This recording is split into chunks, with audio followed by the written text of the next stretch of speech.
Тэгэхээр айгүй тийм зөв өвдөлтийг үүсгэж байгаа хгүй би. Тэгээд миний хүсээгүй өвдөлтийг тавьж иж одоо Tony Robbins айгүй гоё хэлдэг. Pain is leverage. Үгүйсгээр өвдөлт бол хөшүүрэг байхгүй. Тэгэхээр чи тэр өвдөлт чинь хангалттай байж иж хангалттай хөшүүрэг байхгүй. Дутагдана гэдэг чинь муу зүйл биш юм санагдаад байна.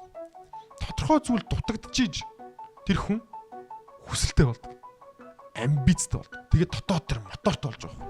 Би амар хөгжиж байгаа. Би өөрийнхөө юмуд ихлүүлээд би багшлаагүй болно шүү дээ. Үдийдс үнэн тэнэг гайл байсан баг. Би ажил дээр айгүй удаан 0-д цаг зарцуулаад байна.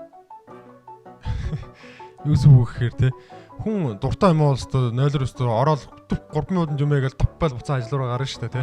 Өглөө хоцрон цэж байд хүмдөө тэр чинь ингээд өдөр шөнийн зүүд болцсон те ажил дээрээ уддаг ингээд тарах ч нүг гэдгийг харж мардггүй те гэж би боддог. Бидний туулж байгаа тэр зовлон асуудлууд чинь өмнө зөндөө хүмүүс туулаад шийдээд бодоо болгоцсон байгаа байхгүй. Тэр жишээнүүдийг амар их уншдаг. Би ийм юмд айгүй дургу юу вэ гэхээр өөртөө байгаа асуудлыг өөрийн өрмөц асуудал юм шиг боддог хүмүүс.